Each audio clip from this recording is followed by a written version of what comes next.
Assalamualaikum warahmatullahi wabarakatuh. Selamat pagi Ibu dan rekan-rekan semua.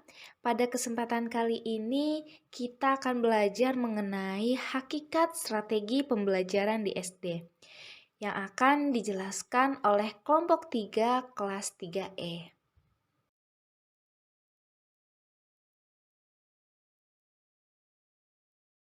Adapun anggota dari kelompok 3 yaitu ada Yuniar Hairunisa, NIM 2004010 absen 8, Putri Laisya Abdurrahim, NIM 2004501 nomor absen 11, Raisya Rahma Adilah, NIM 2004835 nomor absen 20, dan Nida Sofiah, NIM 2006672 nomor absen 24.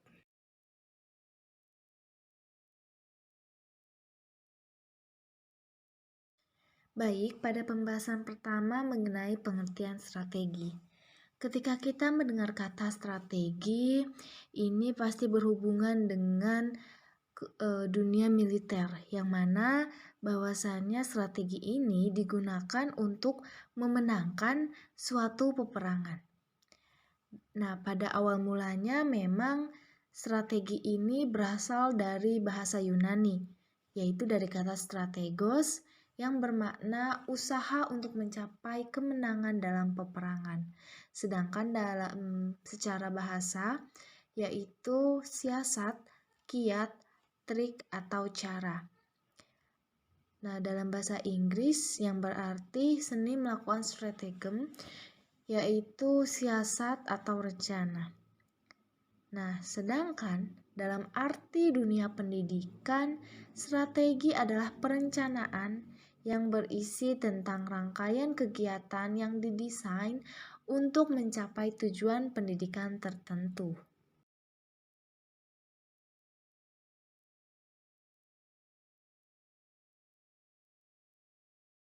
Selanjutnya yaitu pengertian pembelajaran. Menurut Ahmad Sabri dalam Aswan pada tahun 2016, pembelajaran adalah suatu proses yang dilakukan guru dan siswa sehingga terjadi proses belajar dan adanya perubahan perilaku dalam diri siswa.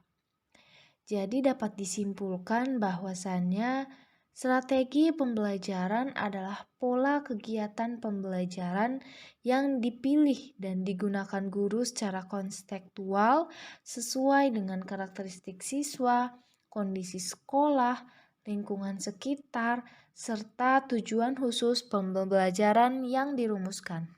Seorang guru yang dapat merumuskan dan merencanakan strategi pembelajaran, bagaimana model pembelajaran yang efektif dan efisien, sehingga peserta didik ini dapat memenuhi nilai kriteria ketuntasan minimal sebagai suatu upaya untuk meningkatkan kualitas pendidikan.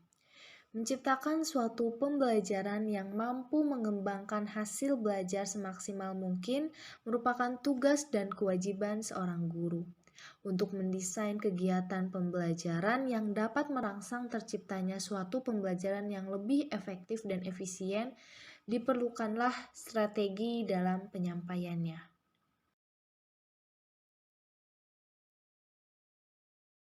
Selanjutnya yaitu konsep dasar strategi pembelajaran. Yang pertama yaitu menentukan spesifikasi dan kualifikasi perubahan perilaku. Dengan kata lain, apa yang harus dijadikan sasaran dari kegiatan belajar mengajar tersebut? Sasaran ini harus dirumuskan secara jelas dan konkret sehingga mudah dipahami oleh peserta didik.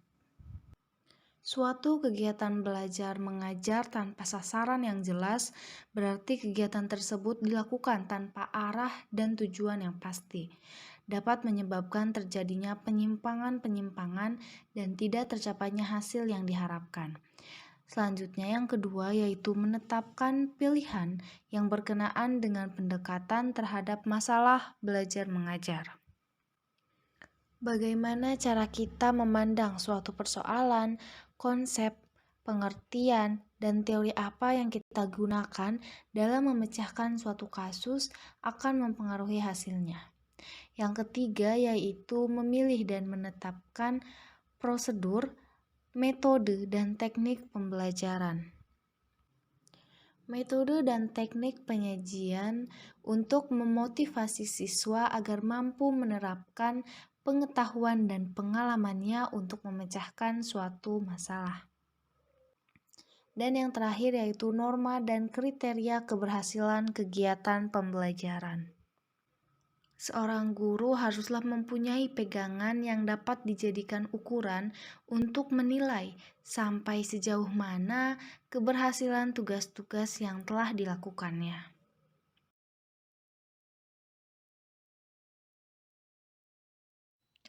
Ruang lingkup strategi pembelajaran.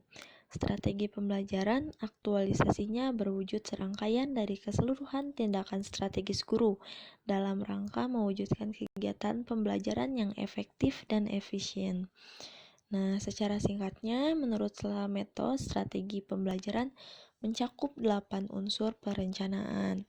Yang pertama, ada komponen sistem, yaitu guru atau dosen, siswa atau mahasiswa, baik dalam ikatan kelas, kelompok, maupun perorangan, yang akan terlibat dalam kegiatan belajar mengajar yang telah disiapkan.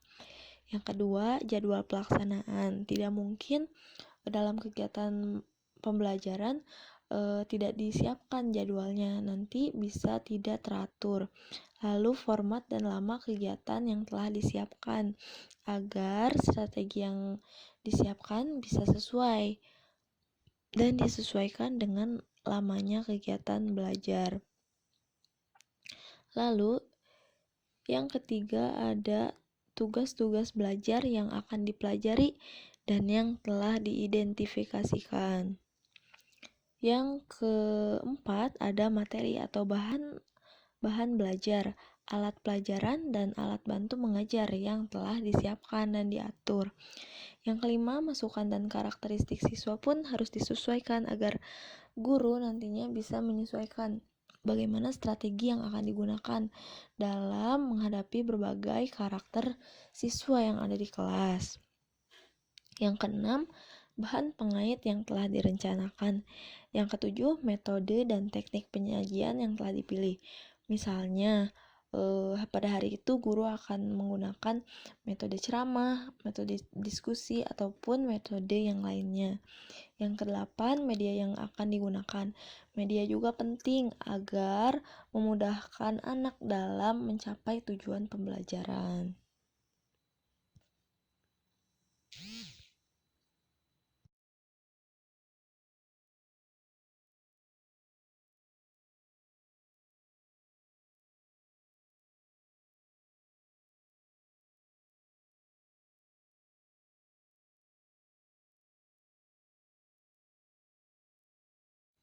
Jenis-jenis strategi pembelajaran.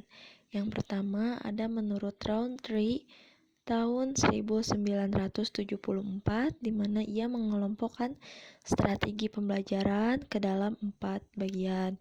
Yang pertama yaitu ada strategi exposition, di mana bahan pelajaran disajikan kepada siswa dalam bentuk jadi dan siswa dituntut untuk menguasai bahan tersebut. Yang kedua ada strategi discovery. Nah, di sini bahan pelajaran dicari dan ditemukan oleh siswa sendiri melalui berbagai aktivitas, sehingga tugas guru lebih banyak sebagai fasilitator dan pembimbing bagi siswanya, sehingga lebih banyak siswa yang berperan daripada gurunya. Yang ketiga yaitu strategi pembelajaran individual yang dilakukan oleh siswa secara mandiri. Di sini kecepatan, kelambatan, dan keberhasilan pembelajaran siswa sangat ditentukan oleh kemampuan individu siswa yang bersangkutan. Contoh dari strategi pembelajaran ini yaitu belajar melalui modul atau belajar melalui audio. Yang keempat ada strategi pembelajaran kelompok. Nah, di sini sekelompok siswa diajar oleh seorang atau beberapa orang guru. Bentuk belajar kelompok ini bisa dalam pembelajaran kelompok besar atau pembelajaran klasikal, atau bisa juga siswa belajar dalam kelompok-kelompok kecil semacam buzz group.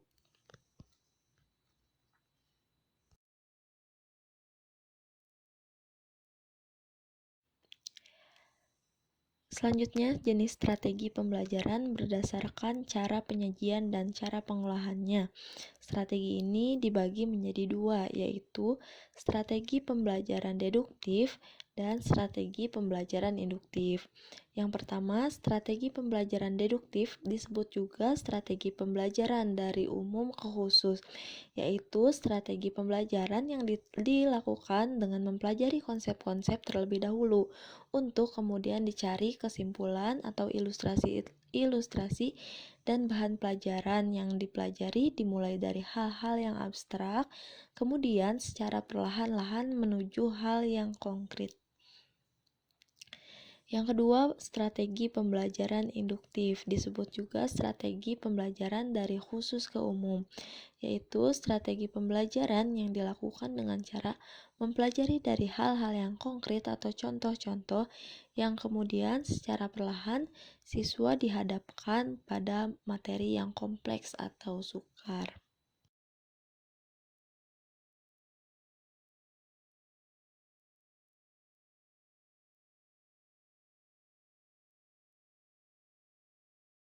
Slide ke-9 membahas mengenai pendekatan, strategi, metode, dan teknik pembelajaran.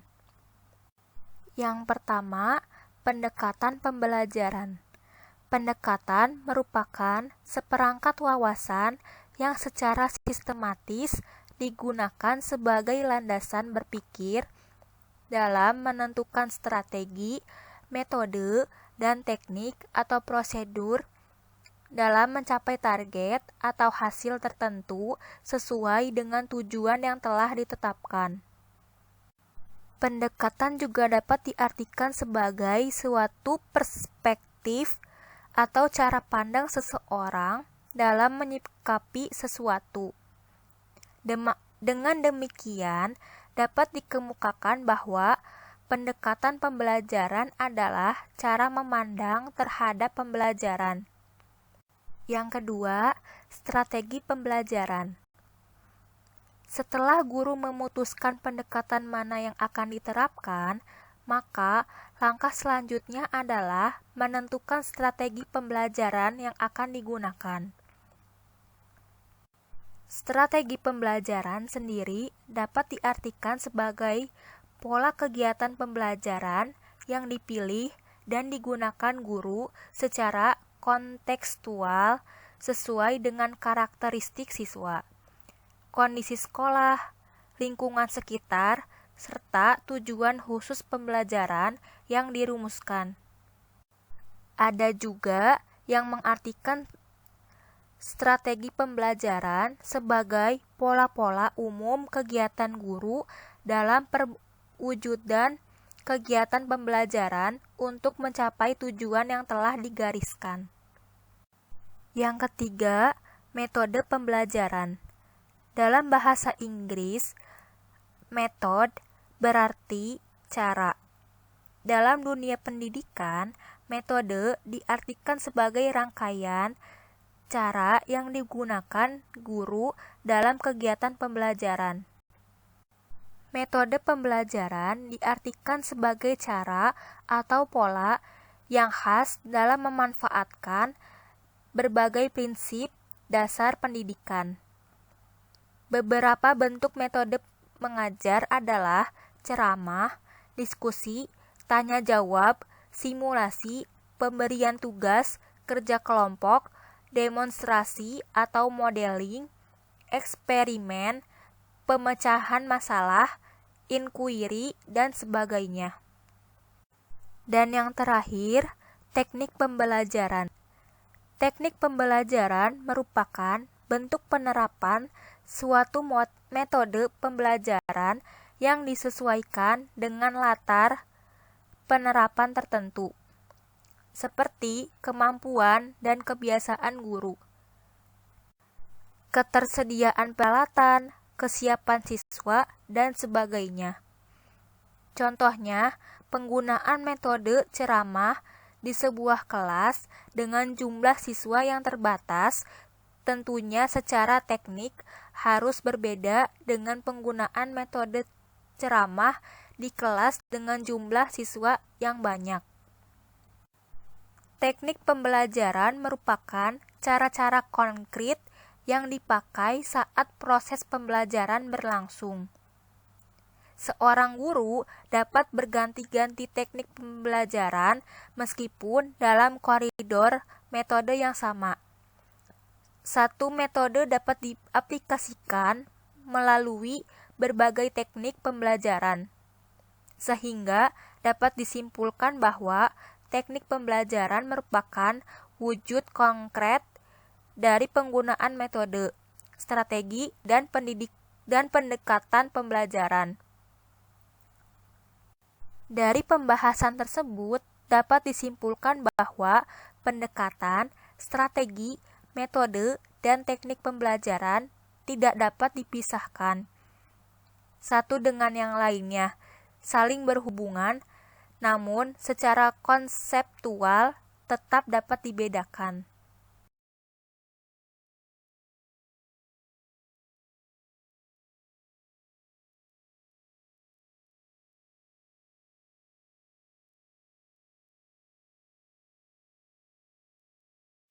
Slide ke-10 membahas mengenai faktor-faktor penentu dan pemilihan strategi pembelajaran. Faktor penentu dalam strategi pembelajaran yaitu yang pertama, tujuan pembelajaran. Komponen utama yang harus dipertimbangkan dalam memilih dan menggunakan strategi pembelajaran ialah tujuan pembelajaran, di mana dalam kurikulum 2004 dirumuskan dalam bentuk kompetensi. Sebab semua komponen tersebut termasuk strategi pembelajaran dipilih dan difungsikan untuk mencapai tujuan pembelajaran. Tujuan pembelajaran yakni menyangkut 3 kelompok perilaku, yaitu pengetahuan, keterampilan, dan sikap. Untuk masing-masing kelompok perilaku diperlukan menggunakan strategi pembelajaran yang berbeda sesuai dengan aspek kegiatan yang dituntut untuk penguasaan jenis-jenis tujuan pembelajaran tersebut. Taksonomi tujuan dikemukakan oleh Bloom yang mengelompokkan tujuan pembelajaran ke dalam 3 ranah, yaitu ranah kognitif, afektif, dan psikomotor. Setiap jenis tujuan menuntut kegiatan pembelajaran yang berbeda, berkenaan dengan kegiatan yang hendaknya dikembangkan guru untuk membantu siswa mencapai tujuan pembelajaran. Yang kedua, bahan pelajaran. Setiap jenis dan tingkat kekompleksitasan materi pembelajaran menuntut kegiatan yang berbeda untuk mencapainya. Apabila materi yang akan dibahas merupakan materi baru bagi siswa, maka guru hendaknya memulai kegiatan pembelajaran dengan menjelaskan secara singkat atau melakukan demonstrasi yang menarik perhatian siswa. Sebaliknya, apabila materi yang akan dibahas merupakan materi yang sudah dikenal siswa, maka guru dapat meminta siswa untuk mengemukakan pengetahuannya yang berkenaan dengan materi yang dibahas atau mengajukan permasalahan yang harus diselesaikan oleh siswa. Apabila materi yang disajikan berisi tentang konsep-konsep yang abstrak, tentu guru harus memberikan banyak contoh agar siswa menguasai dengan mudah konsep yang dibahas. Yang ketiga, siswa. Siswa merupakan unsur yang paling mempunyai kepentingan dalam proses pembelajaran. Mengingat tujuan yang harus dicapai dari proses tersebut ialah perubahan perilaku siswa. Maka, di dalam memilih dan menggunakan strategi pembelajaran, faktor siswa tidak boleh diabaikan.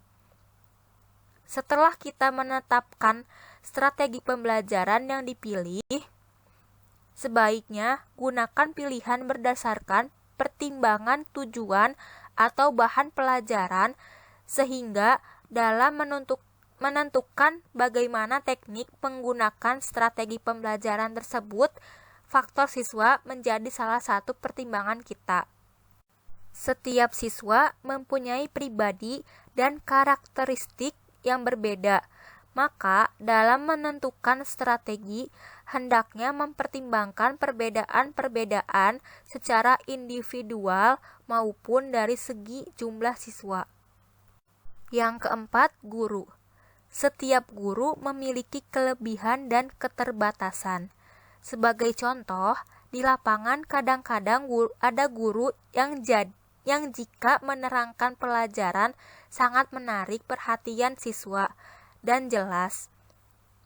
Sementara itu, ada guru lain yang walaupun menggunakan strategi pembelajaran yang sama dengan guru yang tadi, tetapi ia tidak mampu menarik perhatian siswa. Bahkan cenderung membosankan. Hal ini terjadi mungkin karena guru yang pertama tadi memiliki kelebihan dalam hal seni mengajar. Hal-hal seperti itu perlu menjadi pertimbangan kita dalam memilih dan menggunakan strategi pembelajaran. Dalam demikian pula kondisi fisik guru, terutama pada saat akan mengajar. Yang terakhir, sarana atau alat dan sumber, waktu dan ruangan. Alat yang menjadi pertimbangan kita dalam memilih dan menggunakan strategi pembelajaran ialah alat peraga, seperti peta, globe, gambar, foto, chart, grafik, dan sebagainya, serta alat-alat pelajaran seperti alat-alat untuk praktik. Jumlah dan karakteristik alat-alat tersebut dapat dijadikan bahan pertimbangan kita di dalam memilih dan menggunakan strategi pembelajaran. Termasuk dalam kelompok ini ialah media pembelajaran yang dapat dipelajari sendiri oleh peserta didik, seperti paket modul, pengajaran, dan pengajaran melalui alat audio. Di samping ketersediaan sarana atau alat dan sumber pembelajaran, waktu yang tersedia juga harus menjadi pertimbangan guru dalam menentukan strategi pembelajaran yang akan ditetapkan. Apabila guru hanya memiliki waktu yang sedikit untuk membahas suatu konsep, misalnya 20 menit, tentu tidak tepat membahas konsep tersebut dengan meminta anak untuk melakukan diskusi kelompok. Waktu akan habis digunakan untuk kegiatan membagi atau membentuk kelompok. Sebaliknya, apabila waktu yang tersedia cukup leluasa, guru dapat melaksanakan kegiatan diskusi yang berjenjang. Siswa diminta untuk berdiskusi dalam kelompok kecil yang hasilnya akan dibahas dalam diskusi kelas.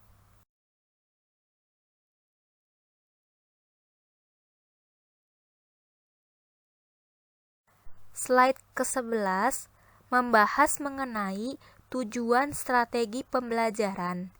Yang pertama, memudahkan dalam mengkomunikasikan maksud kegiatan belajar mengajar kepada siswa, sehingga siswa dapat melakukan perbuatan belajarnya secara lebih mandiri. Yang kedua, memudahkan guru memilih dan menyusun bahan ajar. Yang ketiga, membantu memudahkan guru menentukan kegiatan belajar dan media pembelajaran. Dan yang terakhir, memudahkan guru mengadakan penilaian.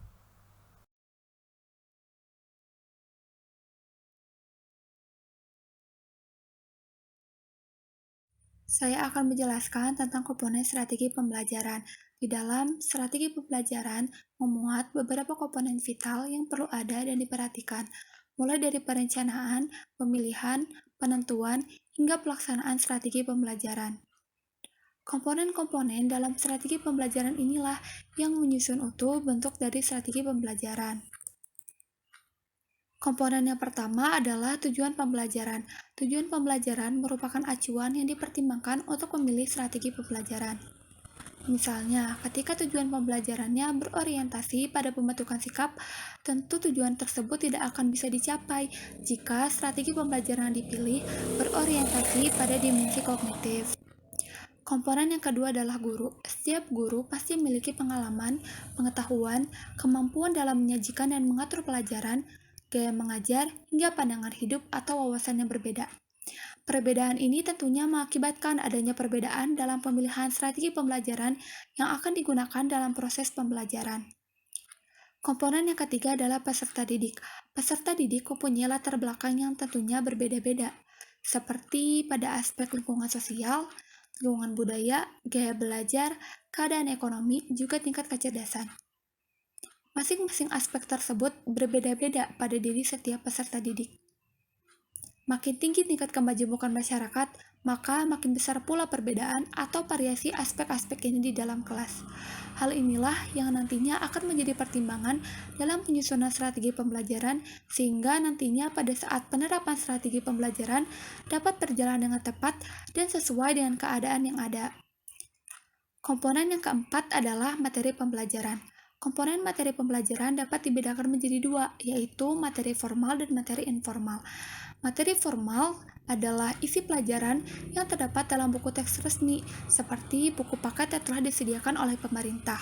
Sedangkan materi informal merupakan bahan-bahan pelajaran yang bersumber dari lingkungan sekolah yang bersangkutan.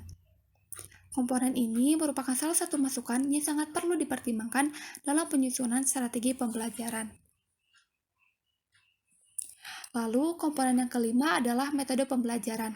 Ketepatan pemilihan metode dapat mempengaruhi bentuk strategi pembelajaran yang akan dipilih. Lalu, komponen yang keenam adalah media pembelajaran. Keberhasilan suatu kegiatan pembelajaran tidak berdasarkan dari canggih atau tidaknya media pembelajaran yang dipakai, namun dari ketepatan dan keefektifan media yang dipilih dan digunakan oleh guru. Komponen yang terakhir adalah faktor administratif dan finansial. Yang termasuk dalam komponen ini antara lain misalnya adalah judul pelajaran, kondisi gedung, ruang untuk belajar, dan sejenisnya yang berhubungan dengan faktor administrasi dan finansial.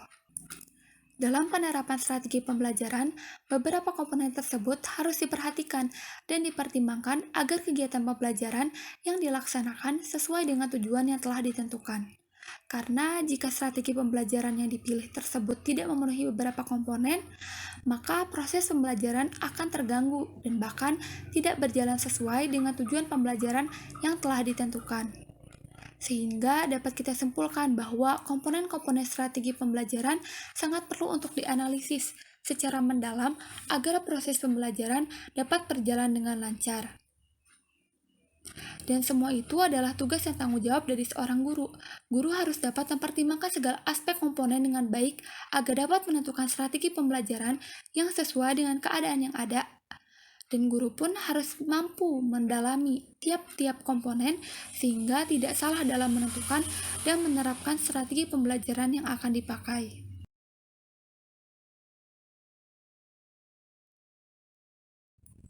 Prinsip-prinsip penggunaan strategi pembelajaran dalam konteks standar proses pendidikan.